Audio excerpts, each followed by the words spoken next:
सगळा व्यवहार झाला. तुम्हाला किती लोकांना माहिती आहे मला माहिती नाही.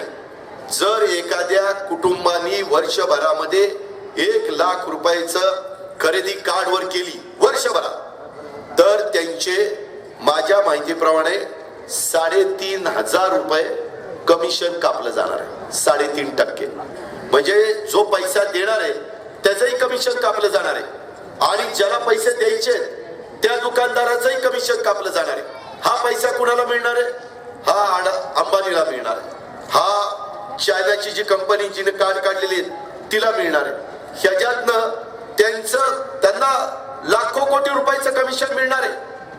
कारण तुम्ही विचार करा ना, नुसत्या या परिसरामध्ये किंवा पूर्णपणे देशामध्ये साधारण 14.5 लाख कोटी रुपयाची चलन होतं 1500 आणि बाकीचं काहीतरी 14%.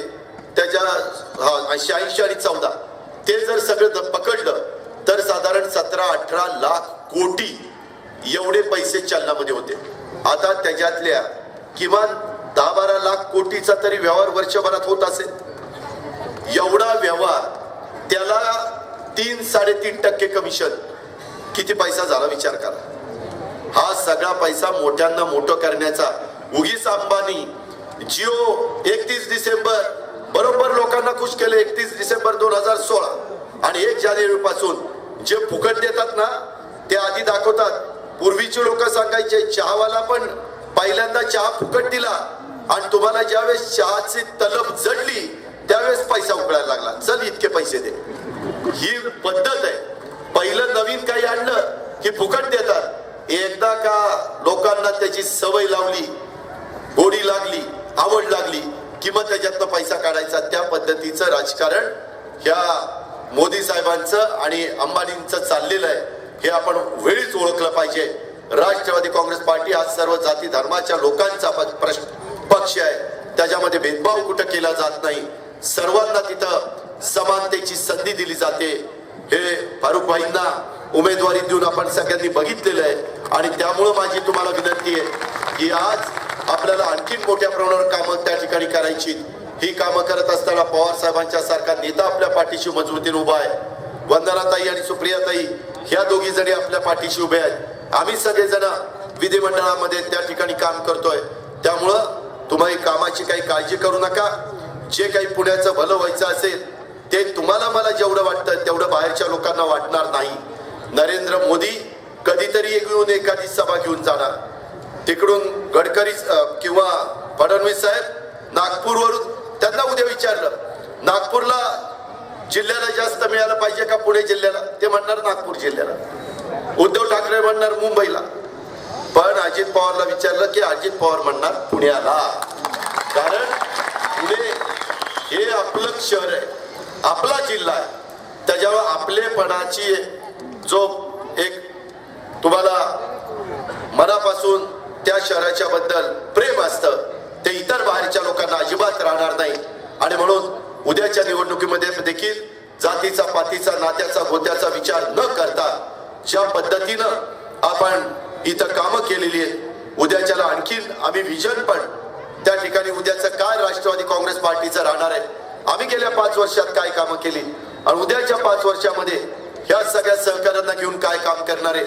उद्या उमेदवारी देत असताना काही नवे चेहरे आम्ही देण्याचा प्रयत्न करणार आहे, काही अनुभवी लोक देण्याचा प्रयत्न करणार आहे, जुने आणि नवे ह्यांचा समन्वय साधण्याचा प्रयत्न करणार आहे. आज भाजप शिवसेनेवाले कसे आहेत बघा. परवा इथं मागे आम्ही उड्डाण पुलाचं रेल्वेचं आरोपी त्याचं भूमिपूजन केलं. काही लोकांनी त्यांचं सरकार आल्यानंतर ते हाणून पाडलं. काय त्यांच्या काकाचं जात होतं का? उद्याच्याला तो उड्डाण पूल झाला असता तर लोकांना थांबावं लागलं नसतं. त्याच्यामधनं रहदारीचा प्रश्न सुटला असता आणि आम्ही स्वतः ते काम हातामध्ये घेतलेलं होतं. पण निव्वळ इथल्या आमदारांनी, इथल्या राष्ट्रवादी काँग्रेस पाठपुरावा करत आहे आणि भाजप शिवसेना त्याला विरोध करत आहे. विकास कामाला विरोध करणारी ही भाजप शिवसेनेसारखी जातीवादी पक्ष आहे. यांना काही नाही. नरेंद्र मोदीच्या नावावर ही लोक निवडून आली, नाहीतर यांना अक्षरशः काही ठिकाणी लोकांनी विचारलं पण नसतं. पण लोकशाहीमध्ये डॉक्टर बाबासाहेब आंबेडकरांनी तुम्हाला मला घटनेच्या माध्यमातून मताचा अधिकार दिलेला आहे आणि त्या मताचा अधिकाराचा वापर करत असताना आपण फार विचारांती उद्याच्या येणाऱ्या महानगरपालिकेच्या निवडणुकीच्या निमित्तानं त्या ठिकाणी मतदान केलं पाहिजे। आणि हे मतदान करत असताना राष्ट्रवादी काँग्रेस पार्टीच्या माध्यमातून इथं गार्डनचं काम असेल, जलतरण तलावाचं काम असेल, ज्येष्ठ नागरिकांच्या करता विरंगुळा केंद्र असेल, ओपन जिमचं काम असेल किंवा अंडर बायपास किंवा भुयारी मार्ग, अशाही गोष्टी अनेक ठिकाणी ज्यावेळेस उड्डाण पुलाला लोकांनी विरोध केला त्यावेळेस आम्ही भुयारी मार्ग काढण्याचा प्रयत्न केला, ग्रेड सेपरेटर करण्याचा प्रयत्न केला, काही ठिकाणी स्कायवॉक करण्याचा प्रयत्न केला, काही ठिकाणी डबल उड्डाण पूल करण्याचा प्रयत्न केला। ह्या पद्धतीनं ह्या शहराचा कसा चांगल्या पद्धतीनं चेहरा मोहरा बदलता येईल हेच काम राष्ट्रवादी काँग्रेस पार्टीच्या माध्यमातून त्या ठिकाणी झालेलं आहे। आणि म्हणून उद्याच्या निवडणुकीच्या करता देखील आपण फारुख भाई आणि इतर आमचे सगळे सहकारी असतील यांना आम्ही चांगल्या पद्धतीनं त्या ठिकाणी सगळ्यांना सामावून घेऊन संधी देणार आहोत। ह्या संधीचं सोनं करण्याचं काम राष्ट्रवादी काँग्रेस पार्टीच्या छोट्या मोठ्या कार्यकर्त्यांनी त्या ठिकाणी करावं। मनामध्ये कसल्याही प्रकारचा गैरसमज आपण अजिबात निर्माण करू नये, कुठेही अफवा उठतील त्याच्यावर विश्वास ठेवू नये। अजून आम्ही शहरातले अंतिम स्वरूप उमेदवारांच्या बाबतीमध्ये दिलं नाही, लवकरच वंदनाताई चव्हाणांना मी सगळी कार्ड कमिटी बसवू आणि त्याच्यामध्ये सर्वांचा साकल्याने विचार करून जे ताकदीचे उमेदवार आहेत, जे उद्याच्याला त्या प्रभागातले सगळ्यांना निवडून आणण्याची धमक ज्यांच्यामध्ये, अशांना संधी देण्याचं काम करू आणि बाकीच्यांना इतर ठिकाणी सामावून घेण्याचा प्रयत्न त्या ठिकाणी करू, हा शब्द या सभेच्या निमित्तानं देतो। इथल्या विकास कामाला मनापासून हार्दिक शुभेच्छा देतो आणि आपल्या सर्वांची रजा घेतो। जय हिंद, जय महाराष्ट्र।